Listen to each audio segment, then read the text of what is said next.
Target Jose அனைவருக்கும் இனிய வணக்கம். இன்னைக்கு நம்ம என்ன பார்க்க போறோம் அப்படின்னு பாத்தீங்கன்னா, இன்றைய தேதிக்கான கரண்ட் அஃபேர்ஸ் பத்தி தான் இன்னைக்கு நம்ம பார்க்க போறோம். சோ முதல்ல நம்ம பார்க்கக்கூடியது என்ன அப்படின்னு பாத்தீங்கன்னா, கிரிக்கெட் செய்த சேவைக்காக ஜேம்ஸ் ஆண்டர்சனுக்கு நைட் பட்டம் அப்படின்றது வழங்கப்பட்டிருக்கு அப்படின்னு சொல்லி பார்த்திருக்கோம். இந்த நைட் பட்டம், நைட்வுட் பட்டம், சர் பட்டம் இதெல்லாம் வந்து பாத்தீங்கன்னா நம்ம ஐஎன்எம்ல நிறைய இடங்கள்ல வரும். சில பேர் நிறைய விஷயங்களுக்காக அந்த நைட் பட்டம், நைட்வுட் பட்டத்தை எல்லாம் வந்து திறந்திருப்பாங்க. இப்ப இவங்களுக்கு கிரிக்கெட்டுக்கு செய்த சேவைக்காக ஜேம்ஸ் ஆண்டர்சன் நைட் வழங்கப்பட்டது அப்படின்னு சொல்லியிருக்காங்க. யார் இந்த ஜேம்ஸ் ஆண்டர்சன் அப்படின்னு பாத்தீங்கன்னா, இங்கிலாந்தினுடைய புகழ்பெற்ற வேகப்பந்து வீச்சாளர் தான் இந்த ஜேம்ஸ் ஆண்டர்சன். அக்டோபர் 28, 2025 அன்னைக்கு விண்டர்சர் கோட்டையில நடைபெற்ற மதிப்புமிக்க முதலீட்டு விழால தான் என்ன செய்யறாங்கன்னா நைட் பட்டத்தை வந்து பெறாரு. கிரிக்கெட்டுக்கு அவர் ஆற்றிய பங்களிப்புக்காக இளவரசி அன்னை இந்த விருது என்ன செஞ்சிருப்பாங்க அப்படின்னா கொடுத்திருப்பாங்க. அதாவது இங்கிலாந்து டெஸ்ட் கிரிக்கெட்ல வந்து அதிக விக்கெட்டுகளை வீழ்த்திய ஒரு வீரர் தான் யார் அப்படின்னா இந்த ஆண்டர்சன். இங்கிலாந்துல டெஸ்ட் கிரிக்கெட்ல வந்து அதிகமான விக்கெட்டுகளை வீழ்த்திய வீரரான ஆண்டர்சனுக்கு இளவரசி ஆன் என்ன பண்ணாங்கன்னா இந்த கௌரவம் வந்து கொடுத்திருப்பாங்க. இவருக்கு இந்த பட்டம் முதல்ல முன்னாள் பிரதமர் ரிஷி சுனக் ராஜினாமா கௌரவ பட்டியலப்ப அறிவிச்சிருப்பாங்க. ஆனா அந்த விருது வந்து இப்பதான் அவங்களுக்கு என்ன செய்யப்பட்டிருக்கும் அப்படின்னா வழங்கப்பட்டிருக்கும். இது வந்து பாத்தீங்கன்னா கிரிக்கெட்டுக்கு அவர் ஆற்றிய சேவைக்காக என்ன செய்யப்படுது அப்படின்னா வழங்கப்படுது. அதாவது இன்னொன்னு இதை பத்தி சொல்லணும் அப்படின்னு பாத்தீங்கன்னா, பாரம்பரியத்தோட ஒரு அர்ப்பணிப்பு, மன உறுதியை அணிவிக்கக்கூடிய ஒரு விளையாட்டாக இது அங்க ரொம்ப நாளா பெயர் பெற்றிருந்தது. பல தசாப்தங்களாக விளையாட்டுல தலை சிறந்த வீரர்கள் வந்து தங்களோட களத்துல திறமையால ரசிகர்களை கவர்ந்துட்டு இருக்காங்க. சோ அந்த வகையில இவர் வந்து கவர்ந்திருக்கிறாரு அப்படின்னு சொல்லியிருப்பாங்க. பிரிட்டிஷ் முடியாட்சி அல்லது காமன்வெல்த் நாடுகளால வழங்கப்படக்கூடிய மிகப்பெரிய கௌரவங்கள்ல ஒண்ணுதான் என்னது அப்படின்னா அந்த நைட்வுட். கிரிக்கெட்டுக்கு அவங்களுடைய விதிவிலக்கான பங்களிப்புகளுக்கு தேர்ந்தெடுக்கப்பட்ட ஒரு குழுவுக்கு என்ன செய்யப்படுது அப்படின்னா வழங்கப்படுது. அதே மாதிரி வந்து பாத்தீங்கன்னா டொனால்டு பிராட்மன் கிரிக்கெட் வரலாற்றுல வந்து மிகச்சிறந்த பேட்ஸ்மேனாக பரவலாக கருதப்படக்கூடிய ஆஸ்திரேலிய ஜாம்பவான் தான் இவரு. கிரிக்கெட்டுக்கு செய்த சேவைகளுக்காக இவர் 1949 என்ன செஞ்சிருப்பாரு அப்படின்னு பாத்தீங்கன்னா அந்த நைட் பட்டம் அப்படின்றது என்ன செய்யப்பட்டிருக்கும் அப்படின்னா அவருக்கு கிடைச்சிருக்கும். ஸோ அவர் அது 99.4 அப்படின்ற மகத்தான பேட்டிங் தான் அந்த சராசரி இன்னைக்குமே ரீச் பண்ண முடியாத அளவுக்கு இருக்கு அப்படின்றதும் ஒரு குறிப்பிடத்தகுந்த ஒரு விஷயம். அடுத்து செப்டம்பர் 2025 இந்தியாவின் ஐஐபி வளர்ச்சி 4.0% இருக்கும் அப்படின்னு சொல்லி என்ன செஞ்சிருக்காங்கன்னா கணிச்சிருக்காங்க. உலகளவிய பொருளாதார நிச்சயமற்ற தன்மைகள் இருந்த போதிலும் இந்தியாவோட தொழில்துறை வந்து செப்டம்பர் 2025 சீராகவும் நேர்மறையாகவும் செயல்பட்டது. இது நாட்டோட தொழில்துறை வலிமையை பிரதிபலிக்குதுன்னு சொல்லியிருக்காங்க. அதாவது செப்டம்பர் 2025 இந்தியாவுடைய தொழில்துறை உற்பத்தி குறியீடு அப்படிங்கிறதான் ஐஐபி. இது 4.0% என்ன செஞ்சு அப்படின்னா இருந்தது. இது உற்பத்தி துறையில ஏற்பட்ட வலுவான முன்னேற்றத்தால் உந்தப்பட்டது அப்படின்னு சொல்றாங்க. உற்பத்தி துறையில நல்ல ஒரு முன்னேற்றம் இருந்தது, அதனாலதான் அந்த இடத்துல சீராக இருந்தது. உலகளாவிய பொருளாதார நிச்சயமற்ற தன்மை இருந்த போதும் இந்த டைம் அது வந்து பாதிக்கல. அதுக்கப்புறம் வந்து பாத்தீங்கன்னா அந்த வர்த்தகத்துல ஏற்படக்கூடிய போட்டி, பொருளாதாரத்துல ஏற்படக்கூடிய நிச்சயமற்ற தன்மைகள், உள்நாட்டு தேவையில ஏற்படக்கூடிய அந்த ஏற்ற இறக்கங்கள், இந்த மாதிரி ஃபேக்டர்ஸ் எல்லாமே இந்த பொருளாதார வளர்ச்சியை பாதிக்கும் அப்படின்னு சொல்லி எதிர்பார்த்தாலுமே இந்த சமயத்துல சீரா இருக்கிறதுக்கு உற்பத்தி துறையினுடைய வளர்ச்சி தான் ஒரு காரணமா இருந்தது. அதே மாதிரி 6.5% இருந்து 6.2% என்னது அப்படின்னா IMF வந்து அந்த வளர்ச்சி விகிதங்களை வந்து கம்மியா தான் வந்து கணிச்சிருந்தாங்க. சோ மொத்த வளர்ச்சி அப்படின்றது 4.0% இருந்தது. இது வந்து உற்பத்தி துறையினுடைய ஒரு வளர்ச்சி தான். அதே மாதிரி சுரங்கத்துறையில ஒரு சின்ன சரிவு இருந்தது. மின்சார உற்பத்தி துறையில ஒரு மிதமான வளர்ச்சி என்ன செஞ்சிருக்கு அப்படின்னா பதிவாயிருக்கு. அடுத்ததாக அணையில 72 நாடுகள் வரலாற்று சிறப்புமிக்க ஐநாவினுடைய சைபர் குற்ற மாநாட்டுல கையெழுத்து போட்டிருக்காங்க அப்படின்னு சொல்லியிருக்கிறாங்க. ஹனேல நடைபெற்ற இந்த மீட்டிங், அதாவது வியட்நாமோட ஹனேல நடந்த உலகின் முதல் சர்வதேச சைபர் குற்ற தடுப்பு மாநாடு. ஹனேல நடந்த உலகின் முதல் சர்வதேச சைபர் குற்ற தடுப்பு மாநாடு அப்படின்றது வியட்நாமினுடைய ஹனேல நடந்துச்சு. 72 நாடுகள் வந்து இந்த ஒரு ஒப்பந்தத்துல வந்து கையெழுத்து போட்டிருக்கிறாங்க. அதாவது வந்து உலகளாவிய அந்த குற்றங்களுக்கு எதிரான சைபர் குற்றங்களுக்கு எதிராக அந்த ஒத்துழைப்பை வலுப்படுத்துறதையும் அந்த குற்றங்களை சமாளிக்கிறதுக்கு பொதுவான கட்டமைப்பு உருவாக்குறது தான் அந்த ஒப்பந்தத்துல இருந்தது. சோ வந்து அந்த சைபர் குற்றத்தை எதிர்த்து போராடுவதற்காக உருவாக்கப்பட்ட முதல் உலகளாவிய சட்ட கட்டமைப்பு, எல்லாரும் ஒண்ணு சேர்ந்து ஒரு ஸ்ட்ரக்சரா உருவாக்கணும் அப்படின்றத அந்த முதல் கட்டமைப்பு. சோ 5 வருட பேச்சுவார்த்தைகளுக்கு அப்புறமா 2024 இந்த மாநாடு ஐநா சபையால ஏற்றுக்கொள்ளப்பட்டிருந்தது. சோ 72 நாடுகள் இதுல கையொப்பமிட்டிருக்காங்க. இதோட நோக்கம் என்னன்னா சைபர் குற்றங்களுக்கு எதிராக உலகளாவிய ஒத்துழைப்பை மேம்படுத்துறது மற்றும் ஒரு பொதுவான கட்டமைப்பை உருவாக்குறது அப்படிங்கிறது மட்டும்தான் இது. இந்த 72 நாடுகள் கையொப்பமிட்ட இந்த மாநாடு வந்து ஹனேல நடந்தது.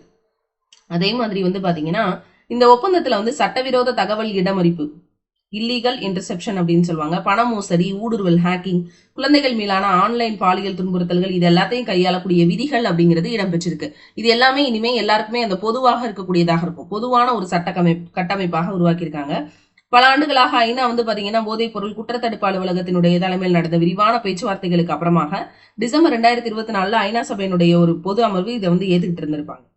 உறுப்பு நாடுகளால் ஏற்றுக்கொள்ளப்பட்டிருந்தது. ஸோ இந்த ஒப்பந்தம் வந்து சட்டப்பூர்வமாக நடைமுறைக்கு வர்றதுக்கே குறைந்தபட்சம் 40 நாடுகள் வந்து ஏற்றுக்கொண்டாதான் சட்டமாக முடியும். ஸோ அந்த வரிசையில பாத்தீங்கன்னா 40வது நாடு இதனை ஏற்றுக்கொண்டு 90 நாட்களுக்கு அப்புறமாக தான் இந்த ஒப்பந்தத்தின் விதிகள் நடைமுறைக்கு வரும் அப்படிங்கிறது தான் இதனுடைய ரூல்ஸ். அதன் அடிப்படையில 72 நாடுகள் கையெழுத்து போட்டு என்ன செஞ்சிருக்காங்க அப்படின்னா கொண்டு வந்திருக்காங்கன்றது குறிப்பிடத்தகுந்த ஒரு விஷயம். அடுத்து வேளாண் அமைச்சர் NSC விதை பதப்படுத்தும் தொழிற்சாலையை திறந்து வைத்தார் அப்படின்னு கொடுத்திருக்காங்க. அதாவது சிறிய மற்றும் விளிம்பு நிலையில இருக்கக்கூடிய விவசாயிகளுக்கு தரமான விதைகள் சென்றடைய வேண்டியதனுடைய அவசியத்தை மத்திய வேளாண் துறை அமைச்சரான திரு சிவராஜ் சிங் சௌகான் என்ன செஞ்சிருப்பாரு அப்படின்னா வலியுறுத்திருப்பாரு. சரிங்களா? சோ இதுல வந்து பாத்தீங்கன்னா புதுடில்லியில இருக்கக்கூடிய புசா வளாகத்துல நவீன முறையில உருவாக்கப்பட்டிருக்கக்கூடிய தேசிய விதைகள் நிறுவனத்தின் காய்கறி மற்றும் பழங்களுக்கான அந்த பதப்படுத்துதல் பேக்கேஜிங் பிரிவை வந்து ஸ்டார்ட் பண்ணியிருப்பாரு. அப்ப அவர் சில விஷயங்களை பேசியிருப்பாரு. விதை மேலாண்மை 2.0 நடைமுறை வந்து விவசாயிகளுக்கு ஆன்லைன்ல விதை முன்பதிவு செய்யக்கூடிய அந்த இணையதளத்தை வந்து தொடங்கி வச்சிருப்பாரு. இந்த இணையதளம் வாயிலாக தரமான விதைகளை அவங்க ஆன்லைன்லயே சூஸ் பண்ணிக்கலாம் அப்படின்னு சொல்லுவாங்க. அதே மாதிரி புதுடில்லியில இருக்கக்கூடிய புசால பீச் பவன் அப்படின்னு ஒரு இடம், அதுல காய்கறி விதை மற்றும் விதைகள் பதனிடக்கூடிய ஆலை 1 மணி நேரத்துக்கு 1 டன் விதைகளை பதனிடக்கூடிய திறன் கொண்டது. மற்ற 5 இடங்கள்ல அமைக்கப்பட்டிருக்கக்கூடிய ஆலைகள் ஒவ்வொன்றும் 1 மணி நேரத்துக்கு 4 டன் விதைகளை பதனிடக்கூடிய திறன் கொண்டது. இந்த மாதிரியான நவீன தொழில்நுட்பங்கள் மூலமாக நம்ம உற்பத்தியை பெருக்கணும், உயர்தள அளவிலான விதைகள் பதனப்படுத்தக்கூடிய ஆலைகள் வந்து நம்ம நாட்டோட உற்பத்தியை வந்து பெருக்கிறதுக்கு உதவியா இருக்கும் அப்படின்ற விஷயத்தை அவர் வந்து தெரிவிச்சிருப்பாரு. சோ இந்த ஆலையை அவர் திறந்து வச்சிருக்காரு. எங்க அப்படின்னா டெல்லியில இருக்கக்கூடிய புசா வளாகத்துல. அடுத்து பாத்தீங்கன்னா பெய்ஜிங்ல இருக்கக்கூடிய இந்திய தூதரகத்துல ரவீந்திரநாத் தாகூருடைய சிலை அப்படிங்கிறது திறக்கப்பட்டிருக்கு. பெய்ஜிங்ல இருக்கக்கூடிய இந்திய தூதரகத்துல இந்தியாவுடைய புகழ்பெற்ற கவிஞர் ரவீந்திரநாத் தாகூருடைய மார்பளவு சிலை வந்து சமீபத்தில் திறக்கப்பட்டுச்சு. இந்த சிலைய சீன சிற்பியா இருக்கக்கூடிய யாரு வடிவமைச்சிருப்பா அப்படின்னா யுவான் ஷிகுன் அப்படின்றவர் தான் என்ன செஞ்சிருப்பாரு அப்படின்னா வடிவமைச்சிருப்பாரு. யுவான் ஷிகுன் இவர் ஒரு சீன சிற்பி. எங்க நடந்தது? சீனாவோட பெய்ஜிங்ல நடந்தது. அங்கதான் இந்திய தூதரகத்துல, அதாவது சீனால இருக்கக்கூடிய பெய்ஜிங்ல இந்திய தூதரகத்துல ரவீந்திரநாத் தாகூருக்கு சிலை திறக்கப்பட்டிருக்கு. இந்த சிலை மார்பளவு சிலையை உருவாக்குனவர் யுவான் ஷிகுன் சொல்லக்கூடிய ஜப்பானிய சிற்பி. சோ இவர் வந்து பாத்தீங்கன்னா இந்த சிலை வந்து அக்டோபர் 26, 2025 திறக்கப்பட்டிருந்தது. இதுல சீனாவுக்கான இந்திய தூதராக பிரதீப் ராவத் என்ன செஞ்சிருப்பாரு அப்படின்னா கலந்துருப்பாரு. அப்ப இந்தியாவுக்கும் சீனாவுக்கும் இடையில இருக்கக்கூடிய ஆழமான நாகரிக உறவுகள் மற்றும் கலாச்சாரத்தினுடைய முக்கியமான வெளிப்பாடாக பெய்ஜிங்ல இருக்கக்கூடிய இந்திய தூதரகத்துல ரவீந்திரநாத் தாகூருக்கு என்ன சிலை திறக்கப்பட்டிருக்கு அப்படின்னா வெண்கல சிலை அப்படிங்கிறது திறக்கப்பட்டிருக்கு. ரவீந்திரநாத் தாகூர் வந்து தனது வாழ்நாள்ல 3 தடவை சீனாக்கு வந்திருக்கிறாரு. சரிங்களா? சீனால அதிக எண்ணிக்கையிலான ரசிகர்கள் இவருக்கு இருக்கிறாங்க. இவருடைய படைப்புகளை மொழிபெயர்ப்பதற்காக சீனர்கள் நிறைய பேர் வங்காள மற்றும் ஆங்கில மொழிகளை கற்கிறதுல தங்களோட வாழ்க்கையவே அர்ப்பணிச்சிருக்காங்க. சீனாவினுடைய 60வது ஆண்டு விழாவை குறிக்கக்கூடிய வகையில 2009ஆம் ஆண்டு நடத்தப்பட்ட ஒரு கருத்து கணிப்பு, அதுல நவீன சீனாவின் வளர்ச்சிக்கு அதிகம் பங்களித்த 50 வெளிநாட்டினர்கள் பட்டியலில் இந்தியாவுடைய முதல் பிரதமரான ஜவஹர்லால் நேருவோட பெயரும் ரவீந்திரநாத் தாகூருடைய பெயரும் இடம் பெற்றிருந்தது அப்படின்றது குறிப்பிடத்தகுந்த ஒரு விஷயம். 2025-26 ரபி பருவத்திற்கான உரங்களுக்கான NBS விகிதங்களை அமைச்சரவை என்ன செஞ்சிருக்காங்க அப்படின்னா அதிகரிச்சிருக்காங்க. என்ன சொல்றாங்க அப்படின்னா விவசாயிகளுக்கு மலிவு விலையில தரமான பாஸ்பேட் மற்றும் பொட்டாசியம் உரங்களை வழங்குறதுக்காக 2025 மற்றும் 26 ரபி பருவத்திற்கான ஊட்டச்சத்து அடிப்படையிலான மானிய விகிதங்களை மத்திய அரசு என்ன செஞ்சிருக்காங்க அப்படின்னா அங்கீகரிச்சிருக்காங்க. அதாவது ரபி பருவம், நமக்கு காரிஃப் ரபி இந்த மாதிரி பருவங்கள் இருக்கு இல்லையா? சோ அதுல பாஸ்போர்ட் மற்றும் பொட்டாசியம் உரங்களுக்கான ஊட்டச்சத்து அடிப்படையிலான மானியம் NBS அதுக்கு மத்திய அமைச்சரை ஒப்புதல் கொடுத்திருக்காங்க. இந்த முடிவின் மூலமாக விவசாயிகளுக்கு மலிவு விலையில தரமான உரங்கள் கிடைக்கிறத உறுதி செய்யறது. மானியமா மட்டுமே அதாவது ஒட்டுமொத்தமா மானியங்கள் மட்டுமே 37,000க்கும் மேற்பட்ட கோடிகள் வந்து இதுல ஒதுக்கீடு பண்ணியிருக்காங்க. சோ இந்த மானியம் 2025 அக்டோபர்ல இருந்து 2026 மார்ச் 31 வரைக்கும் பொருந்தும். சரிங்களா? சோ இது ஒரு முக்கியமான ஒரு விஷயம். இதனால என்ன ஆகும் அப்படின்னா விவசாயிகளுக்கு உள்ளீடு செலவுகள் குறைக்கிறதுக்கு ஒரு முக்கியமான ஒரு படிநிலையாக இருக்கும் அப்படின்றத இந்த இடத்துல தெரிவிச்சிருக்காங்க. அதாவது ரபி அடிப்படையில வந்து பாத்தீங்கன்னா அந்த உரங்களுக்கான அந்த ஊட்டச்சத்து அடிப்படையிலான மானிய விலைகளுக்கு மத்திய அரசு ஒப்புதல் கொடுத்திருக்காங்க. Tie ammonium phosphate, nitrogen, phosphorus, potassium, sulphur உள்ளிட்ட அந்த பாஸ்பேட் பொட்டாசியம் உரங்களுக்கு அங்கீகரிக்கப்பட்ட விலையின் அடிப்படையில தான் மானியம் வழங்கப்படும். விவசாயிகளுக்கு குறைந்த செலவுல இந்த உரங்கள் கிடைக்கிறத உறுதி செய்யணும் அப்படின்ற ஒரு விஷயத்தையும் தெரிவிச்சிருக்காங்க. இதன் அடிப்படையில வந்து பாத்தீங்கன்னா இடுபொருட்களுடைய விலை சர்வதேச இதுல வந்து அதிகமாக இருந்தாலும் இவங்களுக்கு மானிய விலையில கிடைக்கும் அப்படிங்கிறது அதோட முக்கியமான ஒரு விஷயம். அடுத்து இந்திய கடற்படையினுடைய கடல்சார் சக்தியை வலுப்படுத்தக்கூடிய முக்கிய நடவடிக்கையாக மசகண்டாக் ஷிப் பில்டர்ஸ் லிமிடெட் மற்றும் Swan dispense and heavy industries limited இவங்க எல்லாரும் சேர்ந்துதான் என்ன செஞ்சிருக்காங்க அப்படின்னா கடற்படை தரையிறங்கும் தள கப்பல் துறைகளை நிர்வகிப்பதற்கான அந்த ஒப்பந்தத்தில் என்ன செஞ்சிருக்காங்கன்னா கையெழுத்து போட்டிருக்காங்க. அதாவது இந்தியாவுடைய கடல்சார் சக்தியை வலுப்படுத்துவதற்கான ஒரு முக்கிய நடவடிக்கையாக மசகண்டாக் ஷிப் பில்டர்ஸ் லிமிடெட் மற்றும் Swan defence and heavy industries limited இவங்க 2 பேரும் சேர்ந்து அக்டோபர் 28, 2025 அன்னைக்கு மும்பையில தரையிறங்கும் அந்த கப்பல் துறைகள் இருக்குல்ல, அந்த இதுல வந்து கையெழுத்து போட்டிருக்காங்க அப்படிங்கிறது ஒரு குறிப்பிடத்தகுந்த ஒரு விஷயம். இது என்ன பண்ணியிருக்கிறாங்க அப்படின்னா, அந்த பிளாட்ஃபார்ம் டாக்குகள் இருக்கு இல்லையா, அதை வடிவமைச்சு கட்டுறதுக்கான ஒரு பிரத்யேக குழு, அந்த ஒப்பந்தத்துல தான் இது கையெழுத்து போட்டிருக்காங்க. இந்தியாவுடைய கப்பல் கட்டு மற்றும் பாதுகாப்பு துறையில ஒரு முக்கியமான ஒரு படிநிலை. சரிங்களா? இந்தியாவுடைய கடற்படைக்கான அதிநவீன லேண்டிங் பிளாட்ஃபார்ம் ட்ராக் அதை உருவாக்குறதுக்காக தான் இந்த ஒப்பந்தம் அப்படின்றது போடப்பட்டிருக்கு. இது வந்து மும்பையில போடப்பட்டிருந்தது. இது யாருக்கும் நடுவில் அப்படின்னா மசகண்டாக் ஷிப் பில்டர்ஸ், அதுக்கப்புறமா Swan defence and heavy industries இவங்க 2 பேருக்கு நடுவில் இந்தியாவுடைய கடல்சார் பாதுகாப்பை வந்து வலுப்படுத்தக்கூடியதாக இருக்கும் அப்படிங்கிறது இது குறிப்பிடத்தகுந்த ஒரு விஷயம். அடுத்து இந்தியாவுடைய ஒற்றுமை தினம் 2025. இந்தியாவுடைய இரும்பு மனிதர் என்று அழைக்கப்பட்டவர் தான் யார் அப்படின்னா வல்லபாய் பட்டேல். அவருடைய பிறந்த தினம் தான் அக்டோபர் 31. நமக்கு தெரியும் ஒற்றுமையின் சிலை அப்படிங்கிறது நிறுவனாங்க இல்லையா. ஒவ்வொரு வருஷம் அக்டோபர் 31 இந்தியா என்ன செஞ்சிருக்கு அப்படின்னா ராஷ்டிரிய ஏக்தா திவாஸ் அப்படின்னு சொல்லி ஒற்றுமை தினமாக அனுசரிக்கிறாங்க.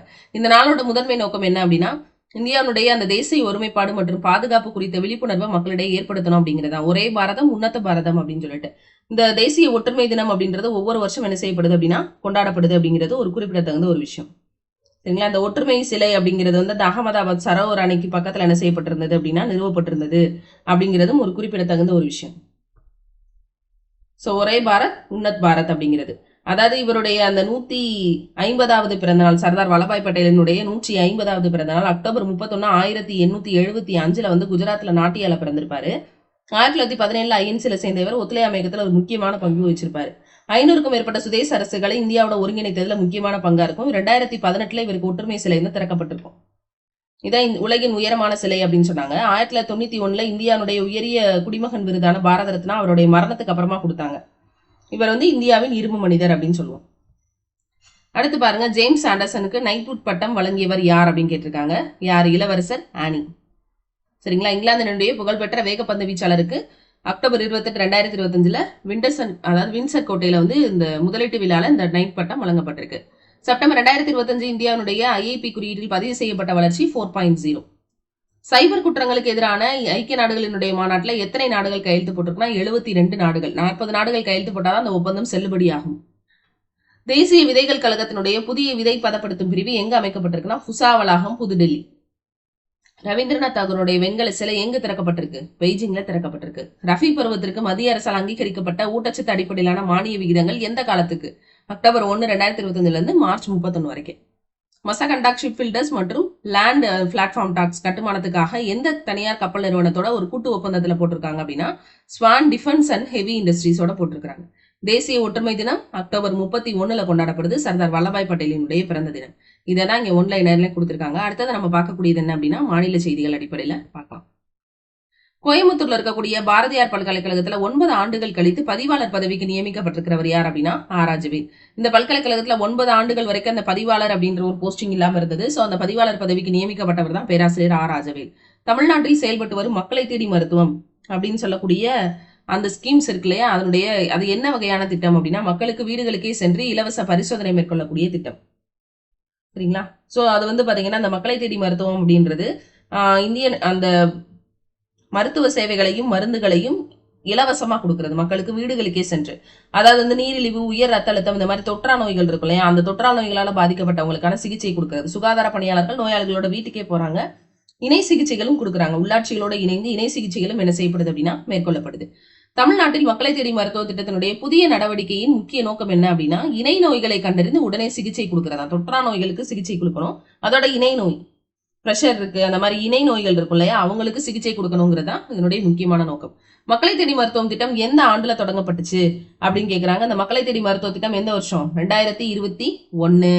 அதே மாதிரி பாதம் காப்போம், சரிங்களா, நம்மை காக்கும் 48, இந்த மாதிரி எல்லாம் 2021 நிறைய ஸ்கீம்ஸ் வந்திருந்தது. மக்களை தேடி மருத்துவ திட்டத்தின் மூலமாக சுமார் எத்தனை பேர் பயன்பெற்றிருக்கிறாங்க அப்படின்னா இதுவரைக்கும் 2.7 கோடி பேர் என்ன செஞ்சிருக்காங்கன்னா பயன்பெற்றிருக்காங்க. இந்த ஸ்கீமை பத்தி நம்ம ஒரு டீடைல்டு வீடியோவே கொடுத்திருக்கோம். அடுத்ததா மக்களை தேடி மருத்துவம் திட்டத்தின் கீழ் எந்த நோய்களை அடையாளம் காணுதல் அப்படின்றதுனா நீரிழிவு நோய், ரத்த அழுத்தம், இதய நோய், சிறுநீரக கோளாறுகள். அதே மாதிரி முதல்வர் ஆடம்பர செலவுகளை குறைப்போம்னு அறிவுறுத்திய நிகழ்ச்சி எது அப்படின்னா உலக சிக்கன நாள். சிக்கன நாள்ல தான் சொல்லியிருப்பாங்க போஸ்ட் ஆபீஸ்ல அவர் வந்து சேவிங்ஸ் வைங்க அப்படின்னு சொல்லியிருப்பார். அடுத்து மருத்துவ நிபுணர்கள் வெளியிட்ட தகவலின்படி எந்த நகரத்தில் ஆண்டுதோறும் சுமார் 10,000 பேருக்கு மேல ஸ்ட்ரோக் ஏற்படுது அப்படின்னா சென்னை. மக்களினுடைய அந்த வாழ்க்கை நிலை அப்படிங்கிறது முழுவதுமாகவே மாறிட்டு வருது. சோ உடல் உழைப்பு அப்படிங்கிறது இல்லாமலே இருக்கு. உடல் பயிற்சியும் இல்ல, அந்த உடல் அசைவுகளுமே இல்ல. இருந்த இடத்துல இருந்து வேலை பார்க்கறதுனால நிறைய விஷயங்கள் அவங்களுடைய உடல் நலத்துல பாதிப்பை ஏற்படுத்துது. சோ ஸ்ட்ரெஸ் அப்படிங்கிறது ஒரு மிகப்பெரிய காரணமாக இருக்குது. அடுத்து பல்லவர் காலத்தைச் சேர்ந்த மூத்த தேவி சிற்பம் எங்கு கண்டெடுக்கப்பட்டது அப்படின்னு கேட்டிருக்காங்க. கடலூர் மாவட்டம் பைத்தாம்பாடி பன்ருட்டிக்கு பக்கத்துல வந்து இந்த சிலை அப்படிங்கிறது கண்டறியப்பட்டிருக்கு. மதுரை மாவட்டம் அழகர்மலை கிடையாது. விழுப்புரம் மாவட்டம் அத்தியூர் திண்டிவனம் பக்கத்துல இருக்கக்கூடிய கோவடி கிராமம் உத்திரமேரூர் பக்கத்துல இருக்குது. பல்லவர் காலத்துல இருக்கக்கூடிய மூத்தாதேவி சிலை அப்படிங்கிறது கண்டறியப்பட்டிருக்கு அப்படிங்கிறது குறிப்பிடத்தகுந்த ஒரு விஷயம். இந்த சிலை எத்தனை ஆண்டுகள் பழமையானது அப்படின்னா 1200 ஆண்டுகள் பழமையானது. சரிங்களா, 1200 ஆண்டுகள். உத்திரமேரூருக்கு பக்கத்துல இருக்கக்கூடிய உள்ளம்பாக்கம் கிராமத்துல 1200 ஆண்டுகளுக்கு முற்பட்ட பல்லவர்கள் கால மூத்த தேவி சிலை அப்படிங்கிறது கண்டறியப்பட்டிருக்கு அப்படின்னு சொல்லியிருக்காங்க. இந்த சிலை எந்த பொருள்ல பொறிக்கப்பட்டிருக்கு அப்படின்னு பாத்தீங்கன்னா பலகைக்கல், உட்காருவாங்கல்ல அந்த பலகைக்கல்ல பொறிக்கப்பட்டிருக்கு. மூத்த தேவியினுடைய சின்னங்கள் சிற்பத்துல எவை அப்படின்னு சொல்லி கொடுத்திருக்காங்கன்னா காக்கை மற்றும் துடைப்பம். அதுதான் அவங்களுடைய சின்னங்கள். தேவியினுடைய சின்னமாக அந்த சிற்பத்துல வந்து காட்டப்பட்டிருக்கு. என்னது அப்படின்னா காக்கை மற்றும் துடைப்பம். அந்த அந்த அருகில யார் சிற்பமா இடம்பெற்றிருக்கிறாங்கன்னா ரிஷப முகத்தோட வந்து மகன் மாந்தனும் மகள் மாந்தினியும் என்ன செஞ்சிருக்காங்க அப்படின்னா இடம்பெற்றிருக்கிறாங்க. அடுத்து மக்கள் பழங்காலத்துல எதுக்காக வழிபட்டாங்க மூத்த தேவி அப்படின்னா நீர்நிலைகளை பாதுகாக்கக்கூடிய கடவுளாக என்ன செஞ்சிருந்தாங்கன்னா அவங்கள வந்து வழிபட்டு இருக்கிறாங்க அப்படிங்கிறது குறிப்பிடத்தகுந்த ஒரு விஷயம். இது வந்து பாத்தீங்கன்னா உத்திரமேரூர் பக்கத்துல 1200 ஆண்டுகளுக்கு முற்பட்ட ஒரு பல்லவர்கள் கால சிற்பம். சோ அந்த பல்லவர்கள் காலத்துல என்ன செஞ்சிருக்காங்க மூத்த தேவியை மக்கள் நீர்நிலைகளை பாதுகாக்கக்கூடிய கடவுளாக என்ன செஞ்சிருக்காங்கன்னா வழிபட்டு இருக்காங்க. மூத்த தேவி அப்படின்ற பெயர் எதுல இருந்து மருவி வந்தது அப்படின்னா மூத்தாள், அதாவது முன்னோர் அப்படின்ற மாதிரியான பொருள் தரக்கூடியது. ஜேஷ்டா தேவி அப்படின்னா முதல் அல்லது பழையவன். மூத்த தேவி வழிபாடு எந்த நூற்றாண்டு வரை மக்கள் மத்தியில இருந்து பின்னாடி குறைஞ்சிருக்கு அப்படின்னா 15ஆம் நூற்றாண்டு வரைக்கும் மக்கள்கிட்ட இருந்துச்சு. அதுக்கப்புறமா என்ன செய்ய ஆரம்பிச்சுன்னா குறைய தொடங்கிது. 2025 இளையோர் கபடி போட்டியில தங்கப்பதக்கம் வென்ற விளையாட்டு வீரர் யாருன்னு கேட்டிருக்காங்க. சோ தங்கப்பதக்கம் வென்ற விளையாட்டு வீரர் யார்? அபினேஷ் மோகன்தாஸ் மற்றும் வீராங்கனையான கார்த்திகா ரமேஷ். இவங்க 2 பேரும் தான் என்ன பண்ணிருக்காங்க அப்படின்னா, அதாவது 2025 இளையோர் கபடி போட்டியில தங்கம் வென்ற விளையாட்டு வீரர் யாருன்னா அபினேஷ் மோகன்தாஸ். ஆண்கள் பிரிவுல அபினேஷ் மோகன்தாஸ், இவர் வந்து திருவாரூரை சேர்ந்தவர். சரிங்களா. பெண்கள் பிரிவுல வந்து பாத்தீங்கன்னா கார்த்திகா ரமேஷ் பக்ரைனில் நடைபெற்ற போட்டியில அவங்க என்ன செஞ்சிருப்பாங்கன்னா தங்கம் வென்றிருப்பாங்க. தமிழ்நாட்டுல சென்சஸ் 2027ஆம் ஆண்டுக்கான மக்கள் தொகை கணக்கெடுப்பினுடைய முன் சோதனை மையம் அப்படின்றது தொடங்கப்பட்டிருக்கு. சோ அதன் அடிப்படையில வந்து பாத்தீங்கன்னா முன் சோதனைங்கிறது நவம்பர் 10ல இருந்து நவம்பர் 30 வரைக்கும் என்ன செய்யிருக்கு அப்படின்னா நடக்க இருக்குதா களப்பணி. இந்த முன் சோதனைக்கு தமிழ்நாட்டுல தேர்ந்தெடுக்கப்பட்ட இடங்களோட எண்ணிக்கை எத்தனை அப்படின்னா 3. அதாவது தமிழகத்துல கிருஷ்ணகிரி, திருவள்ளூர், காஞ்சிபுரம் இந்த 3 டிஸ்ட்ரிக்டையும் கேட்கலாம். கிருஷ்ணகிரி, திருவள்ளூர், காஞ்சிபுரம், திருவள்ளூர், காஞ்சி இந்த 3 இடங்கள்ல மக்கள் தொகை கணக்கெடுப்புக்கான முன் சோதனை பணிகள் அப்படிங்கிறது நவம்பர் 1ல இருந்து தொடங்கி பல வகைப்பாடுகள் நடக்க போகுது. சோ வந்து பாத்தீங்கன்னா 2027ல இருந்து மக்கள் தொகை கணக்கெடுப்பு நடத்துறது குறித்து மத்திய அரசு வந்து அறிவிச்சிருந்தது. சோ வந்து பாத்தீங்கன்னா தமிழக அரசினுடைய அரசிதழ்ல ஜூலை 16ல இந்த விஷயம் வந்து வெளியிடப்பட்டுச்சு. மக்கள் தொகை கணக்கெடுப்பு சட்டத்தின்படி அக்டோபர் 16ஆம் தேதி மத்திய அரசினுடைய அரசிதழ்ல அந்த அறிவிக்கை வந்து வெளியானதை அடுத்து 2027ஆம் ஆண்டுக்கான மக்கள் தொகை கணக்கெடுப்பு பணி அப்படின்றது அதனுடைய முன் சோதனை நடக்க இருக்கு. இந்தியாவுடைய முழுமையான டிஜிட்டல் கணக்கெடுப்பு. இந்த முன் சோதனையுடைய முடிவுகள் எதிர்நோக்கவிருக்கக்கூடிய செயல்பாட்டு சவால்களை அறிஞ்சு அதை நிவர்த்தி செய்யணும். அதுக்காக தான் இந்த 3 நம்மளுடைய மாநிலத்துல இந்த 3 டிஸ்ட்ரிக்ட்ல மட்டும் தான் நம்ம அதை மேற்கொள்ள போறோம். முதன்முறையா ஆப்பை பயன்படுத்தி தரவுகள் சேகரிக்கப்படுது. மக்கள் தொகை கணக்கெடுப்பு மேலாண்மை மற்றும் கண்காணிப்பு அமைப்பு வலைதளம் மூலம் இந்த செயல்பாடுகள் நிர்வகிக்கப்படும் அப்படின்னு சொல்லியிருக்காங்க. சோ இதோட இன்னைய தேதிக்கான கரண்ட் அஃபேர்ஸ் முடியுது. சோ இதுக்கான பிடிஎஃப் வந்து பாத்தீங்கன்னா டிஸ்கிரிப்ஷன்ல இருக்கக்கூடிய வாட்ஸ்அப் லிங்க்ல நீங்க ஜாயின் பண்ணிக்கிட்டீங்க அப்படின்னா அதுல உங்களுக்கு பிடிஎஃப் கிடைக்கும். இதுலயே உங்களுக்கு டெய்லிக்கான குவிசஸும் இடம்பெறும். சோ யூஸ் பண்ணி பயன்படுங்க. தேங்க்யூ.